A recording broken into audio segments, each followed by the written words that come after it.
Eu sei que o movimento parece contrário. Há uma desordem estabelecida porque uma regra foi quebrada. Crescemos acreditando que filhos deverão sepultar os seus pais, mas o contrário não. É como se a vida por um instante se perdesse dos trilhos, desviasse do caminho. Eu me recordo do Calvário de Jesus, o silêncio da vida em sua expressão mais profunda. O corpo pendendo do madeiro, o melhor amigo ali, em profundo estado de desolação, e sua mãe, absorvida pela dor terrível de ver partir o seu filho tão amado. Depois de retirado o corpo da cruz, a mais bela expressão de tristeza foi retratada. O filho morto, ensanguentado, repousa pela última vez no colo que o trouxe ao mundo. Aquele menino que um dia se desprendeu dos seus braços para a aventura dos primeiros passos, agora estava ali, imóvel e sem vida. Nos olhos da mulher sobrevive um silêncio que tem o poder de comunicar 1000 palavras por minuto. Dor que não tem nome, dor que não tem jeito, dor que não tem remédio que faça parar de doer. O filho nos braços parece ser a expressão de um desejo de retomá-lo ao ventre, de gerá-lo novamente. Dor de parto, mas ao contrário. O filho já nasceu, já viveu e já morreu. Agora o desejo que resta é o de devolver-lhe a vida, o sorriso, o brilho nos olhos, o reaquecimento do corpo. Desejo de reinaugurar-lhe o coração, colocar-lhe um sopro de vida que fosse capaz de vencer o movimento contrário que levou o filho embora.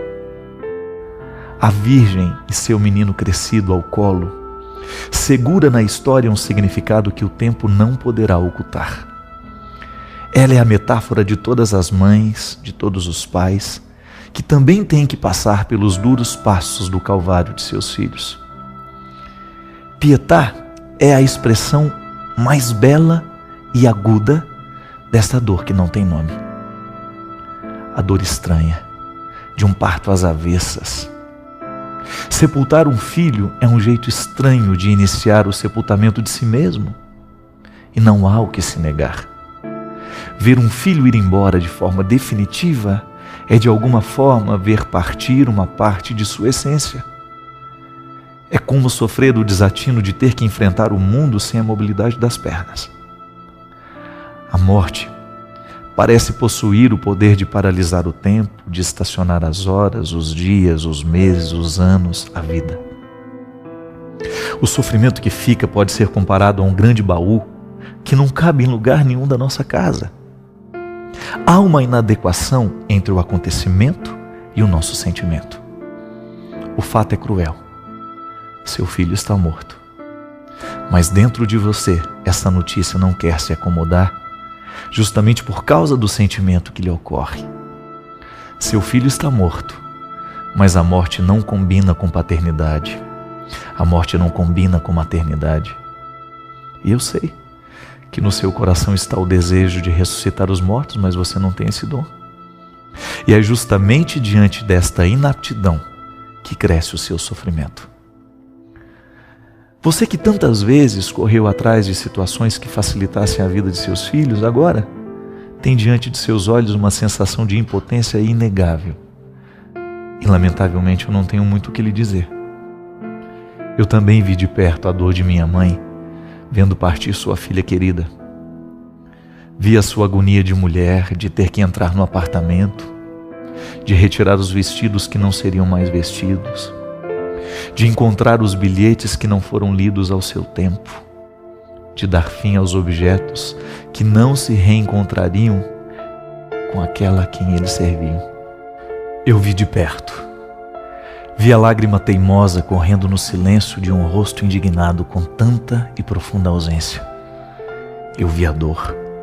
Eu vi a cor da morte, eu vi a ruptura de perto. Eu vi dores diversas. Homens crescidos voltando a ser crianças em profundo estado de desespero diante da partida de seus meninos e meninas. Homens que se desprenderam de suas seriedades para darem voz ao grito da alma. O grito de dor, da dor que não tem nome.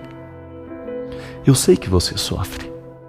E diante do seu sofrimento eu quero colocar uma palavra que possa lhe fazer bem. Não é uma palavra mágica, nem tampouco uma palavra que queira iludir sua lucidez. Não. Eu quero apenas uma palavra que lhe acompanhe neste momento difícil. Uma palavra que possa ocupar o seu coração e sua mente, ainda que por um instante. Uma palavra que possa aliviar, quem sabe, um pouquinho da dor do seu coração. Cada vez mais eu venho acreditando que as perdas que sofremos na vida são as principais responsáveis pelo nosso amadurecimento. Pode observar, quanto mais a gente perde, maior é a nossa necessidade de reação, porque diante da perda nós temos duas possibilidades.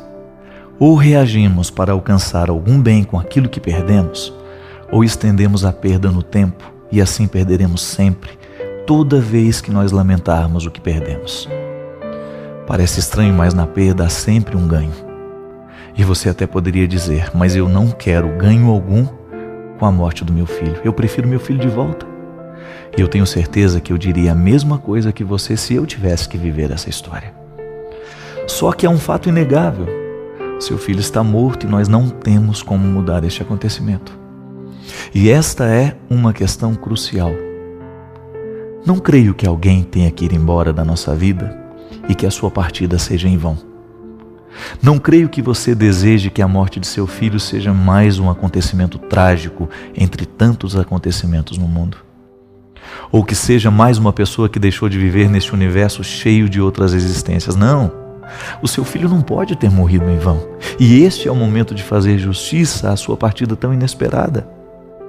Fazer justiça àquele que se foi é o mesmo que promover, de alguma forma, a sua ressurreição. Gabriel Marcel, um grande filósofo, dizia que amar consiste em olhar o outro nos olhos e dizer: tu não morrerás. Interessante.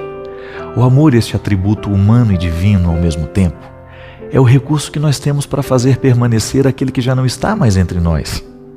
Recordo-me que uma das experiências que os amigos de Jesus tiveram da sua ressurreição estava nessa perspectiva. A fé na ressurreição não estava somente na certeza do túmulo vazio, mesmo porque para este acontecimento poderíamos encontrar muitas explicações. A fé no ressuscitado consistia, num primeiro momento, na incapacidade que eles tinham de esquecer tudo o que Jesus havia ensinado e vivido com eles. Os discípulos foram transformados por Jesus. Eles não eram mais os mesmos. Incapazes de esquecer o mestre que os havia retirado da mesmice da existência, começaram a perceber que ele continuava vivo entre eles, através de tudo aquilo que ele, Jesus, havia esquecido neles. Quem vai embora sempre esquece alguma coisa naqueles que ficam. Eu creio nisso. A ressurreição, antes de ser a experiência miraculosa de vencer a morte, é a experiência simples e bonita da percepção de que o outro, aquele que se foi, está entre nós. Por isso, a expressão, Ele está no meio de nós. Porque toda vez que a Igreja de Cristo proclama esta verdade, Ele está no meio de nós. O que na verdade ela proclama é a declaração de amor a que esse filósofo se refere. Cristo, tu não morrerás. Não morrerá por uma razão muito simples. Não morrerá porque continua vivo em mim, em você e em todos nós. Somos, na condição de cristãos, a continuidade de Cristo na história. Veja bem, a morte só é suportável se a olharmos a partir da certeza da ressurreição. Não, eu não estou lhe pedindo que neste momento de dor você prenda os seus olhos na promessa da ressurreição final, este destino que a toda a humanidade é oferecido. Eu estou lhe pedindo que você coloque os seus olhos nessa ressurreição que você pode promover dentro de você. Esta ressurreição que fará com que o seu filho continue na história através de você. Eu tenho certeza que em muitos momentos da sua vida você olhou seu filho nos olhos e disse a ele que o amava. Pronto, é a hora de provar isso ao mundo. Não deixe que ele morra totalmente. Evidencie aquilo que ele esqueceu em você, aquilo que o fará sobreviver no tempo, ainda que a morte o tenha levado de nós. Organize o luto. É impossível superar uma dor como essa sem a gente reconfigurar a vida, sem aquele que se foi. É fundamental que o espaço seja reorganizado agora com essa ausência, mas não pense que você o perdeu totalmente. Ele está dentro de você, e isso é o que de mais precioso você possui. Um ladrão pode nos roubar um objeto que nos era precioso, mas jamais poderá nos roubar o significado do objeto levado. A vida não é só matéria, meu amigo. Adélia Prado, grande escritora mineira que eu gosto muito, certa vez, na tentativa de explicar o significado da arte, ela deu o exemplo de um relógio que pertencera ao seu pai e que para ela tinha um significado imenso. Este relógio pode até ser roubado, mas se sobre ele ela escrevesse um poema, de alguma forma ele estaria retirado da mira do tempo, guardado na memória por meio de um poema. Poemas escritos são atributos que aos poetas pertencem, mas poemas vividos são atributos que a todos nós humanos pode pertencer. Mesmo que você não saiba escrever uma rima bonita sobre o filho que se foi, queira a arte de declamar o poema que ele deixou escrito em você. Seu filho não pode morrer em vão. Ressuscite-o pela força de sua vida bem vivida. Reerga o corpo cansado e deixe que a sepultura lhe sugira crescimento, ao invés de derrota. Viva por ele. Seja feliz por ele. Viaje por ele. Conheça os lugares mais bonitos deste mundo por ele. Estude por ele. Trabalhe por causas que ele acreditava. Não desista da vida, ainda que esta seja a opção mais fácil. Não creio que ele esteja feliz com as notícias do seu desespero. Mande recados a ele por meio de suas preces. Deus se encarregará de segredar nos ouvidos dele suas palavras de pai, suas palavras de mãe. Rezar não é só pedir coisas impossíveis. Rezar é também contar segredos, confessar inseguranças, revelar os medos. Fale a Deus de suas saudades. Não tenha medo de dizer a Ele o que você acha sobre a partida do seu filho. Acerte as contas com Ele. Mas não esqueça de ouvir o que Ele certamente lhe dirá depois que todos os seus desaforos forem ditos. Certa vez, pude ver na cena de um filme um padre diante de um casal que havia perdido a filha num assassinato hediondo. Os pais, num ato de desespero, olharam para o padre e o desafiaram. Onde é que estava Deus no momento em que minha filha foi assassinada? E o padre, revestido de uma serenidade incrível, respondeu carinhosamente: no mesmo lugar quando mataram o filho dele. Pode ser que você até considere essa resposta pronta, fácil, mas eu gostaria que você se desafiasse a enxergar a partida do seu filho com um pouco mais de profundidade. Eu sei que respostas não resolvem nesta hora. Também sei que muitas pessoas vão lhe procurar, prometendo viabilizar um contato sobrenatural entre você e seu filho. Não caia nessas histórias. Pai e mãe não precisam de terceiros para um contato com o filho que se foi. A autoridade afetiva maior já lhes foi dada.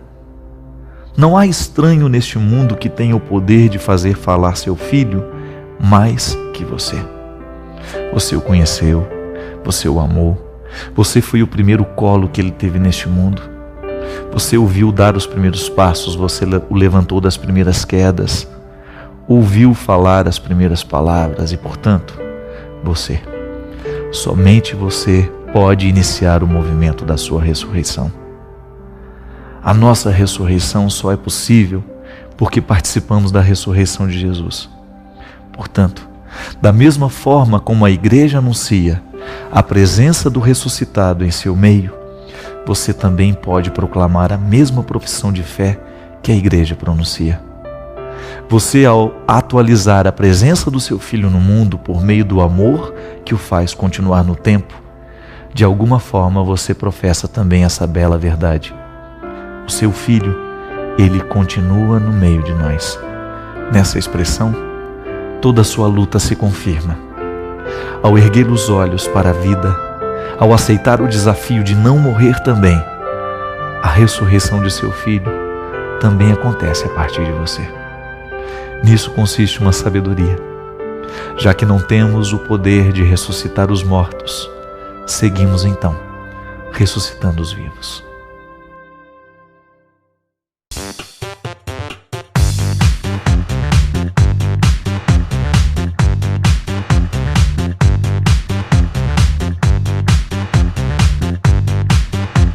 CançãoNovaPlay.com. Assine já!